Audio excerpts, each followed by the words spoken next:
जय श्री कृष्ण मित्रों, स्वागत है आपका एक और नए वीडियो में। अगर आप सच्चे कृष्ण भक्त हैं तो वीडियो को पूरा देखें।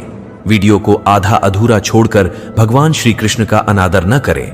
मित्रों, भगवान से ज्यादा कर्मों से डरिए। एक बार भगवान तो माफ कर सकते हैं, लेकिन कर्म नहीं। हमें कर्मों का फल अवश्य ही भुगतना पड़ता है, क्योंकि मनुष्य ही अच्छे और बुरे कर्म करता है, पशु नहीं। इसलिए हमें अपने कर्मों का फल अवश्य भुगतना पड़ेगा, चाहे देर हो या सवेर। कर्म सिर्फ हमें भुगतने ही पड़ेंगे। इसलिए कर्म करने से पहले एक बार अवश्य सोचें, क्या मैं यह सही कर रहा हूं? अगर कर्म करने से पहले अच्छे से सोच लें तो शायद हम बुरा कर्म करने से बच सकते हैं। अगर आपने अपने आप को बचा लिया तो सजा से भी बचा लिया। आपने बुरा कर्म कर लिया तो एक ना एक दिन भगवान अवश्य सजा देगा। इस जन्म में नहीं, अगले जन्म में ही कर्मों का फल भोगना पड़ता है। श्री कृष्ण जी ने भी गीता में कर्मों को ही सबसे उत्तम बताया है, क्योंकि कर्म ही हमारे भाग्य का निर्माण करते हैं। अगर हम अच्छे कर्म करेंगे तो हमारे साथ अच्छा होगा, अगर हम बुरे कर्म करेंगे तो हमारे साथ बुरा ही होगा। भगवान की न्याय व्यवस्था बहुत ही ज्यादा सुदृढ़ है। कर्म का फल अच्छे कार्य करने वाले को अच्छा और बुरे कर्म करने वाले को बुरा फल अवश्य ही भोगना पड़ेगा। भगवान के यहां देर भले ही हो जाए, मगर अंधेर हो ही नहीं सकता। जिसको आप देर समझते हैं वह देर भी नहीं है। प्रभु ने प्रत्येक कर्म के फलित होने का समय पहले से ही निर्धारित कर रखा है। समय से पहले या पीछे फल की प्राप्ति नहीं होगी। प्रभु की प्रत्येक रचना, प्रत्येक नियम इतना ज्यादा गहरा है कि हर एक प्राणी उसको समझ या जान नहीं सकता।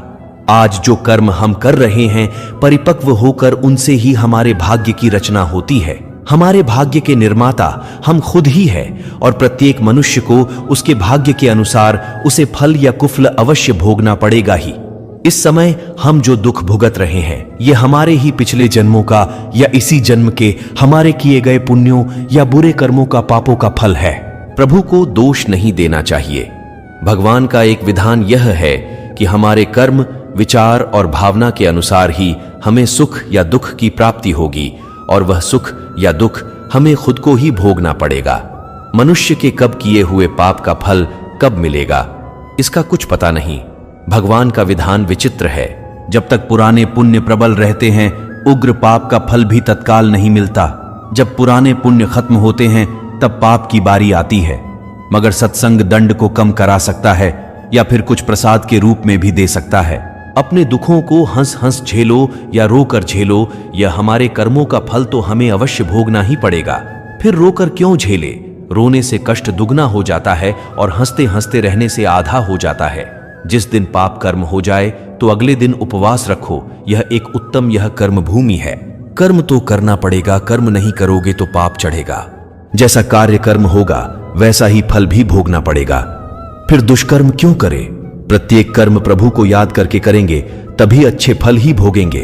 धन, दौलत, सुयश, खुशियां, सफलताएं, सुखी परिवार रोना हमारे कर्मों का फल है, और पीड़ा, दुख, बीमारियां, आफत, दुखी परिवार रोना हमारे ही बुरे कर्मों का फल है। भूतकाल में हमने जो किया था उसका फल हमें अब मिल रहा है। भूतकाल में हम जो भोग चुके हैं या हो सकता है इस जन्म में भोगेंगे। श्री कृष्ण ने समझाया कि भीष्म पितामह सुख दुख से, जय पराजय से परे है। वो जानते हैं कि जो होने वाला था यही हुआ। भीष्म ने श्री कृष्ण से कहा, भगवान, मैंने ध्यान करके अपने 73वें जन्म तक देखा। मैंने तो कोई कुकर्म नहीं किया, फिर मुझे बाणों की शैया पर क्यों सोना पड़ा? श्री कृष्ण मुस्कुराकर बोले, हे संयम मूर्ति भीष्म, 73वें जन्म के पहले 74वें जन्म तक जब आपको पता चलता कि जब आप किशोर थे तब वन में घूमने गए, वहां पत्ते पर बैठी टिड्डी के शरीर में आपने कांटा चुभोया था, उस कर्म का फल घूमते घूमते अब मिल रहा है। कर्म का फल 6 साल में दुगुना, 12 साल में 4 गुना, 18 साल में 8 गुना, 24 साल में 16 गुना इस प्रकार मिलता है। इसलिए जब आप कर्ता होकर कर्म कर रहे हैं तो सोच ले कि इसका क्या फल होगा। मित्रों, एक बार देवर्षि नारद बैकुंठ धाम गए। प्रणाम निवेदित करने के बाद नारद जी ने श्री हरि से कहा, प्रभु, पृथ्वी पर अब आपका प्रभाव कम होता जा रहा है। धर्म पर चलने वालों को कोई अच्छा फल नहीं मिल रहा, जो पाप कर रहे हैं उनका भला हो रहा है। तब श्री हरि ने कहा, ऐसा नहीं है देवर्षि, जो भी हो रहा है सब नियति के माध्यम से हो रहा है। नारद बोले, मैं तो देखकर आ रहा हूं, पापियों को अच्छा फल मिल रहा है और भला करने वाले धर्म के रास्ते पर चलने वाले लोगों को बुरा फल मिल रहा है। भगवान ने कहा, कोई ऐसी घटना बताओ। नारद ने कहा, अभी मैं एक जंगल से आ रहा हूं। वहां एक गाय दलदल में फंसी हुई थी, कोई उसे बचाने वाला नहीं था। तभी एक चोर उधर से गुजरा। गाय को फंसा हुआ देखकर भी वह नहीं रुका। वह उस पर पैर रखकर दलदल लांघकर निकल गया। आगे जाकर चोर को सोने की मोहरों से भरी एक थैली मिली। थोड़ी देर बाद वहां से एक वृद्ध साधु गुजरा। उसने उस गाय को बचाने की पूरी कोशिश की। पूरे शरीर का जोर लगाकर उसने उस गाय को बचा लिया, लेकिन मैंने देखा कि गाय को दलदल से निकालने के बाद वह साधु आगे बढ़ा तो कुछ ही दूर चलने पर उसके पैर में कील चुभ गई। प्रभु बताइए, यह कौन सा न्याय है? नारद जी की बात सुन लेने के बाद प्रभु बोले, तुमने जितना देखा उसी आधार पर नतीजा निकाल लिया। सच्चाई यह है कि जो चोर गाय पर पैर रखकर भाग गया था, उसे तो उस दिन खजाना मिलना था, लेकिन अपने बुरे कार्यों के चलते वह केवल कुछ मोहरें पा सका। जिस साधु ने गाय को बचाया, उसे उस दिन सूली पर चढ़ाया जाना था, लेकिन अपने अच्छे कर्मों की बदौलत वह सूली पर चढ़ने से बच गया। उसे सिर्फ कील चुभने का ही कष्ट सहना पड़ा।